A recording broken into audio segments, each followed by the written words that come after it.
तो good morning दोस्तों, आज है हमारा ब्रसेल्स में दूसरा दिन। हम कल सुबह यहाँ 11 बजे आए थे और आने के बाद हमने सबसे पहले देखा कॉमिक म्यूज़ियम, जो कि बहुत अच्छा था, बहुत मज़ा आया। और उसके बाद फिर हम लोगों ने सिटी का टूर किया और शाम के वक्त हम गए मैनिकन पिस, वहाँ पर देखा। देखने में कुछ खास नहीं था लेकिन अच्छा था, भीड़ बहुत थी तो मज़ा आ रहा था। और फिर हमने शाम को ख़रीदी बहुत सारी चॉकलेट्स बेल्जियम की, जो कि मशहूर हैं। और आज हमारा प्लान है एटोमियम देखने का। एटोमियम देखने के बाद हम यहाँ के कुछ थोड़ा सिटी टूर करेंगे और फिर रॉयल गार्डन, रॉयल प्लेस, ये सारी चीज़ें कवर करेंगे। तो बने रहिए वीडियो में, आपको आने वाला है बहुत मज़ा। यहाँ इस वक्त सुबह का 11 बज रहा है और सड़कें ऐसे खाली पड़ी हैं जैसे सुबह का 6 बजा हो। और एटोमियम जाने के लिए हमने कैब बुक करी है और कैब आने वाली है और हम आपको दिखाएंगे यहाँ की कैब कैसी है। और ये हमारी कैब आ गई है।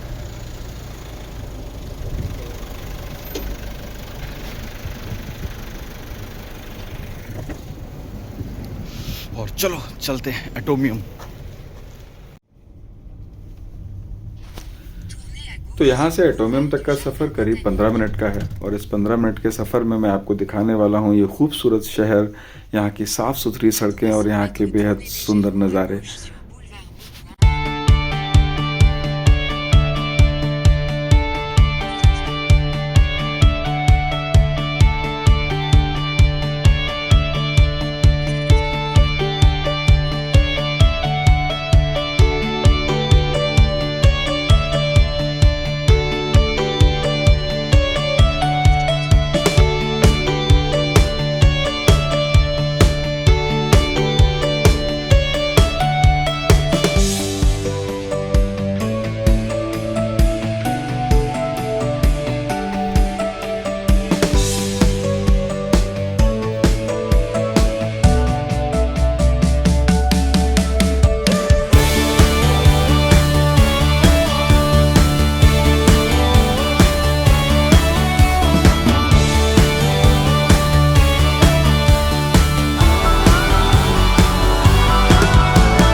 और हम पहुंच गए हैं एटोमियम के पास और ये है उसकी पहली झलक। तो नमस्कार दोस्तों, हम लोग पहुंच गए हैं ब्रसेल्स के एटोमियम में, जहां पर हम आना चाहते थे। और मेरे वीडियो में आपको पीछे दिख रही होगी ये खूबसूरत बिल्डिंग, जो कि एक एटम के शेप में है। और इसके पीछे बहुत सारे कारण हैं कि एटम के शेप में क्यों है और क्या इसका इतिहास है। सब कुछ इस वीडियो में मैं बताने वाला हूँ। तो इस वीडियो में अंत तक बने रहना, इस वीडियो को पूरा देखना। और हाँ, इस वीडियो को लाइक कर दीजिए और चैनल को सब्सक्राइब कर दीजिए, क्योंकि आपको आने वाला है बहुत मज़ा। तो ये बात है 1958 की, 1958, जब ब्रसेल्स में होस्ट हुआ वर्ल्ड फेयर। उस समय यहाँ पर इस बिल्डिंग को वर्ल्ड फेयर को होस्ट करने के लिए बनाया गया था। और इसके पीछे आइडिया था क्योंकि ब्रसेल्स में उस समय धातु का उपयोग बहुत अच्छा होता था और धातु के उपयोग को बहुत अच्छा माना जाता था। ये लोग धातु के उपयोग पर बहुत जोर डालते थे। और ये जो बिल्डिंग आप देख रहे हो, ये दर्शाती है एक आयरन के एटम को। और आयरन के एटम को 156 टाइम्स बिलियन बढ़ा करके यहाँ पर दिखाया गया है। तो जो आप देख रहे हो, ये एक्चुअली एक आयरन के एटम का शेप है, जो 156 बिलियन गुना बड़ा है अपने एक्चुअल शेप से। तो इसमें आप देखोगे 9 स्फीयर्स हैं, जो कि स्टील के बने हुए हैं। और इसमें जो कनेक्टिंग पाइप्स हैं, इससे पूरा जुड़ा हुआ है। और इसके बीच में एक सीधा पाइप है जो ऊपर जाता है, जो लगभग 102 मीटर की ऊंचाई तक है। और इसके अंदर एक लिफ्ट लगी हुई है, जो यूरोप की सबसे तेज़ लिफ्ट में से एक है। वो आपको फ्यू सेकंड्स में सीधे सबसे ऊपर टॉप स्पेयर पे लेके जाती है और वहाँ से आपको दिखाई देता है एक बहुत सुंदर नज़ारा पूरे ब्रसेल्स का। तो चलिए अब मैं आपको लेके चलता हूँ इस एटोमियम के बिल्कुल पास और दिखाता हूँ कि ये पास से जाकर कैसा लगता है। तो हम लोग धीमे धीमे बहुत नज़दीक जा रहे हैं इस बिल्डिंग के, और हम लोग सच में बहुत एक्साइटेड हैं, क्योंकि इसको हम लोगों ने अभी तक सिर्फ गूगल के पेजेस में देखा था और आज इसको हूबहू हकीकत अपने आंखों के सामने देख रहे हैं। बहुत ज़्यादा एक्साइटमेंट है और ये एक्साइटमेंट आपको सुबह और प्रदीप्ता के चेहरे पे भी दिख ही रहा होगा। तो Pradipta, how excited you are? क्या उम्मीद है आपकी इसके अंदर जाने से पहले? वेल, एक्सपेक्टेशन तो बहुत कुछ है, बट एक्साइटेड भी हूँ, क्योंकि ब्रसेल्स का एक नामचीन जगह है और दूसरी बात है कि मैंने ये सुन के रखा हुआ है या फिर ये देख के रखा हुआ है कि यहाँ से पूरा शहर दिखता है। प्लस ये भी चीज़ है कि ये वाला यहाँ पे एक लैंडमार्क है और यहाँ पे इसको जब एक्सपो 58 में बनाया गया तो उसके बाद रख रखा हुआ था यहाँ से, तो कुछ होगा तभी इसको रख रखा हुआ इतने सालों से। बिल्कुल तो बिल्कुल देखते हैं क्या है। बिल्कुल। सुबह क्या उम्मीद लेके जा रहे हो? पैसा वसूलने जा रहे हो या सच में कुछ देखने जा रहे हो? कितने यूरो का टिकट? 17 यूरो का टिकट लिया है हम लोगों ने इसको देखने का। और अच्छी बात यह है कि ये कल ही बंद होने वाला है। हम लोग यहाँ सिर्फ आज आखिरी दिन, मतलब कल से ही बंद हो जाएगा एनुअल मेंटेनेंस के लिए, और उसके एक दिन पहले हम लोगों का प्लान बना है, तो वी आर लकी। तो बताओ सुबह क्या उम्मीदें हैं आपकी? बहुत एक्सपेक्टेशन है, बहुत एक्सपेक्टेशन है। ऊपर से पूरा शहर दिखता है, कैसे लगता है देखिए। और ये एक बहुत अच्छी बात बताई प्रदीप्ता ने कि जब इसको एक्सपो 58 में बनाया गया था तो इसका पर्पस सिर्फ इतना था कि यहाँ पे वर्ल्ड फेयर होगा, लेकिन बाद में इसको प्लान था कि इसको बाद में हटा देंगे, डेमोलिश कर देंगे, लेकिन ये इतना पॉपुलर हो गया यहाँ पर कि इसको फिर रखा गया।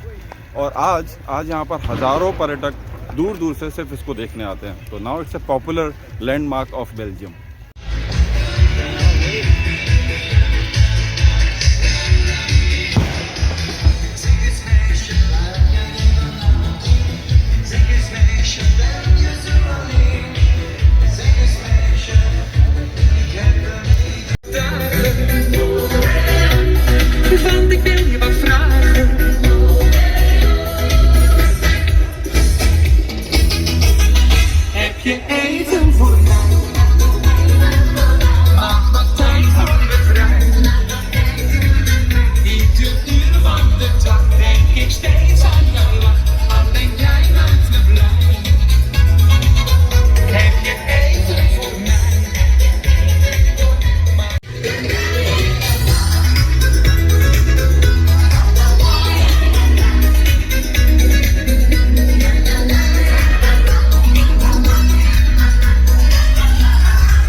लग रहा है जैसे लोग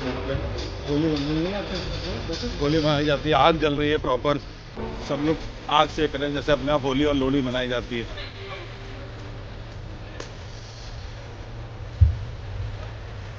रास्ता बहुत खूबसूरत है नहीं शिवना?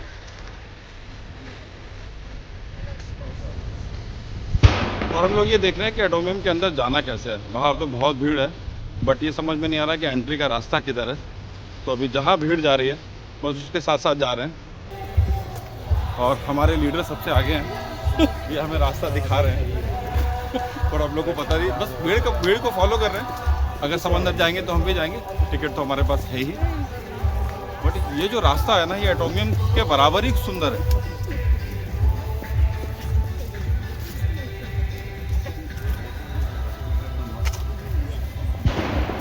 सामने का व्यू जो है ना, सुपर है। मैं आपको कैमरा टिल्ट करके दिखाता हूँ कि सामने का व्यू कैसा है।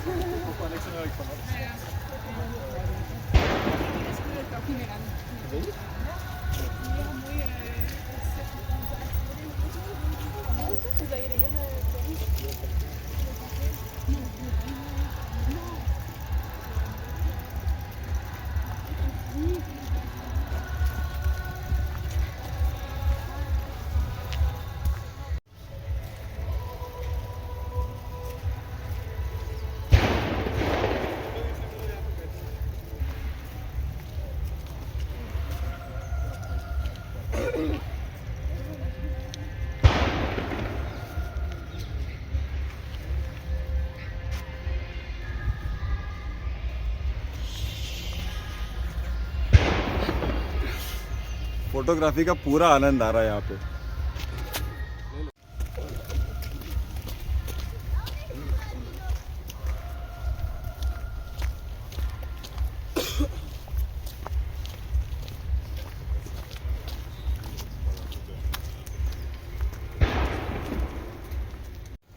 तो यहाँ पर हम लोग देखने तो आए थे एटोमियम, लेकिन इसके आसपास की जो जगह है वो इतनी खूबसूरत है कि लग रहा है कि कहीं ये ना छूट जाए, वो ना छूट जाए। सारे नज़ारे बेशकीमती हैं। और सर्दी बहुत हल्की है, बहुत ज़्यादा नहीं है, कुछ 5-6 डिग्री का टेम्परेचर है जो हम लोग बहुत एंजॉय कर रहे हैं। और सुबह तो फोटोग्राफी में लगा हुआ है, ये देखिए।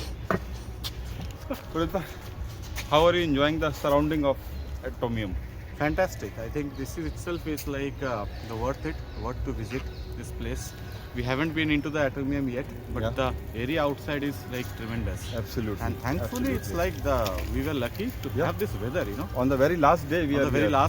last day in the sense that it's going, last day for us, and Last day also for the thing this, is that for yeah. Atomium also for some days, Correct. we are lucky to have this open, as well as the weather is really awesome.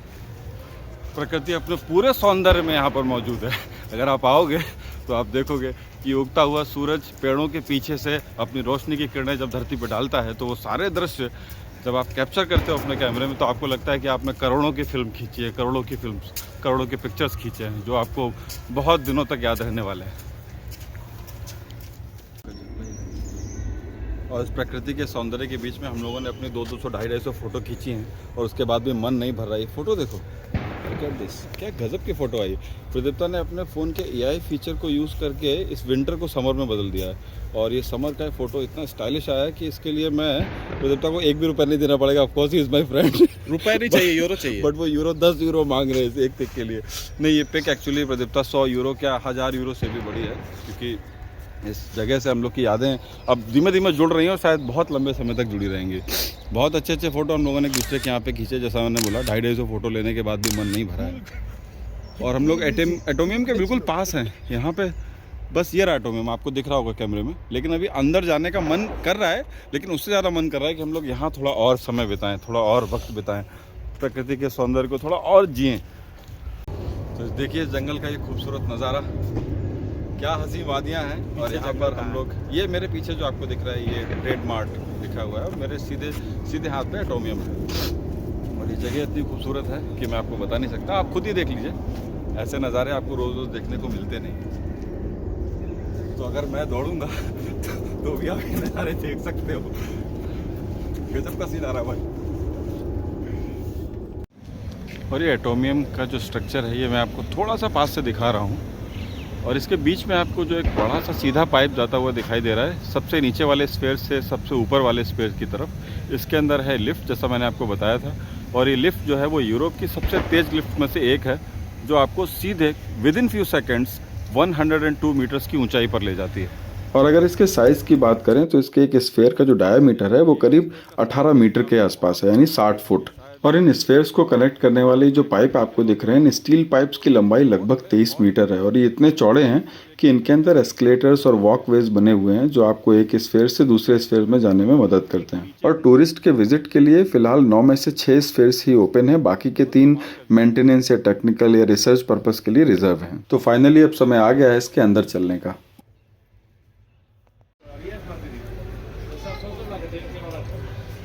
और हम लोग तैयार हैं entry के लिए। और यहाँ पर कुछ इन्फॉर्मेशन लिखी है एटोमियम के बारे में। जब ये इनॉग्रेटेड हुआ था इन 1958, उस समय ये वर्ल्ड एक्सपो के लिए बनाया गया। और आज ये पूरे ब्रसेल्स का एक पहचान है। ब्रसेल्स को इस एटोमियम के लैंडमार्क से पहचाना जाता है।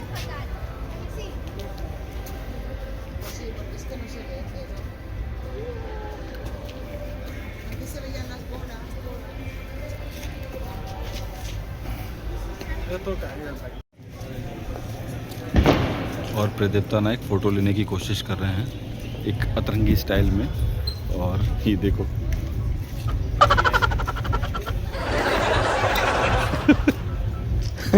और एक ऐसी अतरंगी फ़ोटो मैंने भी ली है। And now we are going to enter in this giant chemical structure.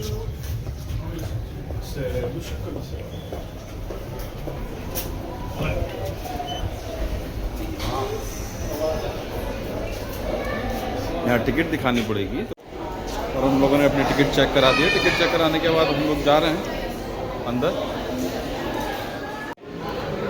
और अब हम लोग आ गए उसी लिफ्ट के पास जिसकी मैं बात कर रहा था, कि जो यूरोप की कुछ सबसे तेज़ लिफ्ट में से एक है, जो आपको सीधे कुछ सेकंड में 102 मीटर ऊपर लेके जाती है। तो मैंने कुछ यूट्यूब वीडियोस में उसके कुछ वीडियो देखे थे और वो बहुत अच्छे थे। तो अभी मैं खुद से वो वीडियो रिकॉर्ड करने वाला हूँ आप लोगों के लिए, और आप देखना आपको बहुत मज़ा आएगा उसमें। और अब टाइम आ गया है लिफ्ट में अंदर जाने का, बहुत एक्साइटमेंट है।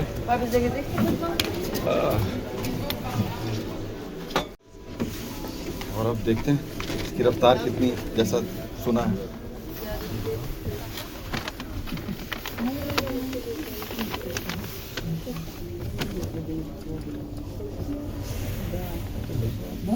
Hello everyone, you can look up or regardez en haut, sur la courbe, mirada. Wow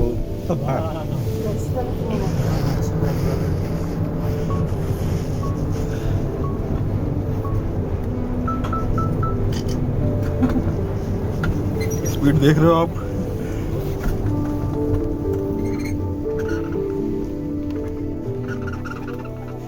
सिर्फ 15 सेकंड, सिर्फ 15 सेकंड और हम लोग आ गए अब सबसे ऊपर। और कान ऐसे लग रहे हैं जैसे अभी प्लेन में बैठ के टेक ऑफ किया हो।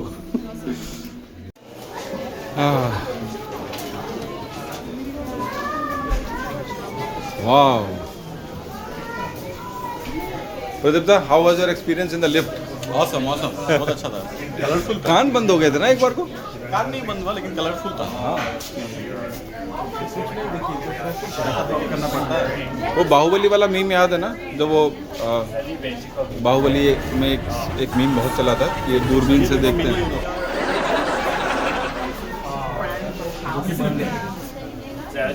और ये व्यू है सबसे टॉप स्फीयर से।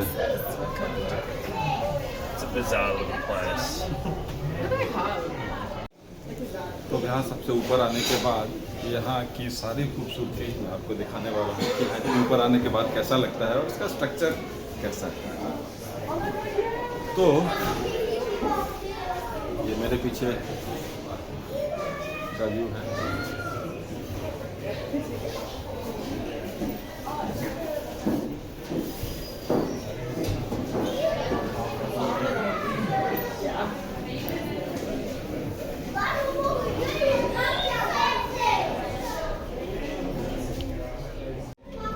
और ये है नज़ारा।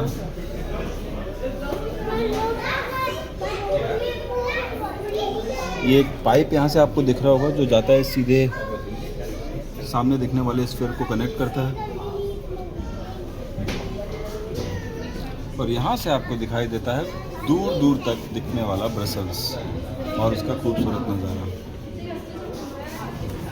मैं आपको कोशिश करूँगा कि मैं आपको यहाँ पर बहुत सारे विंडो हैं, मैं हर विंडो से आपको ये नज़ारा दिखा सकूँ। लोग अभी भी आ रहे हैं और हर तरफ से मैं आपको दिखा सकूँ कि यहाँ पे क्या व्यू है।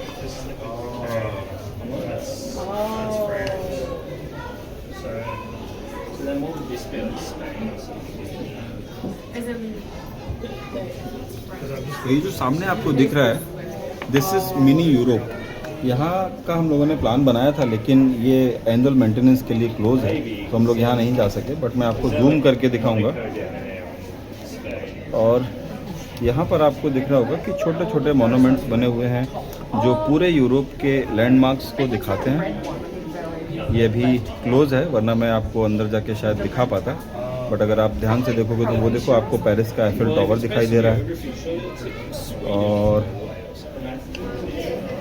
मैं यूरोप में बहुत ज़्यादा जगह तो नहीं गया हूँ, बट यहाँ पर यूरोप के हर देश के जो फेमस लैंडस्केप्स हैं उनका छोटा वर्जन, मिनी वर्जन यहाँ पे आपको दिखता है, इसीलिए इस जगह को मिनी यूरोप कहा जाता है।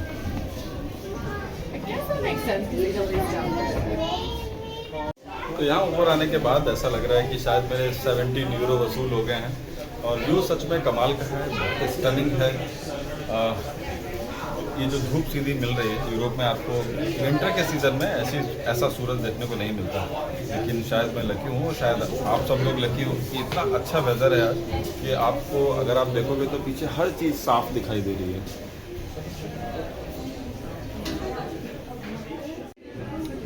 और ये जो सामने आपको हरा हरा मैदान दिख रहा है, ये है यहाँ का रॉयल गार्डन। यहाँ पर प्राइवेट और पब्लिक कई तरह के गार्डन्स हैं जो देखने में बहुत सुंदर है और दूर दूर तक फैला हुआ पूरा ब्रसल्स।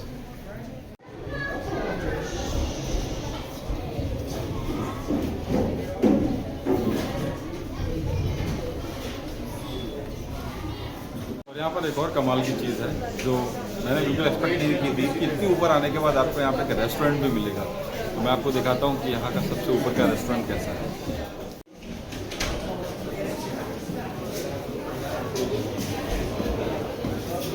और ये है यहाँ का रेस्टोरेंट। और इसके साथ ही हमने यहाँ पर लगभग सारी अच्छी चीज़ें कवर कर ली हैं और अब वक्त है वापस उसी लिफ्ट से नीचे जाने का।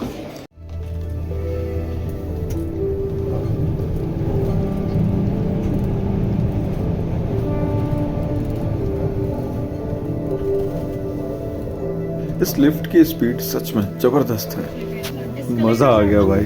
Les escalators sont à gauche. Merci.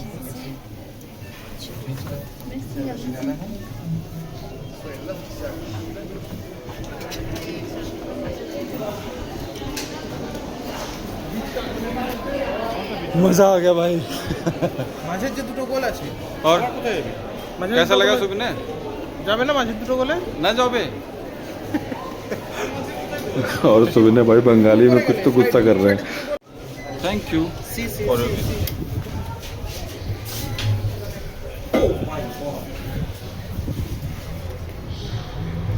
और ऊपर से नीचे आने के बाद अब लग रहा है कि सच में क्या ज़बरदस्त सुंदर नज़ारे देखे। और मैं इमेजिन कर रहा हूँ कि 1958 में जब लोगों ने ये देखा होगा तो उन्हें कितना मज़ा आया होगा।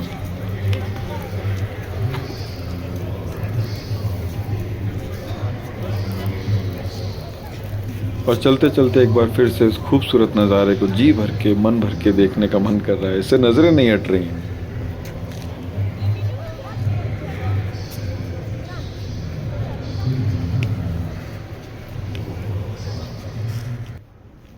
तो उम्मीद करता हूँ कि आपको ये वीडियो बहुत अच्छा लगा होगा, आपने बहुत एंजॉय किया होगा एटोमियम को, और सच में हम लोग को भी बहुत मज़ा आया।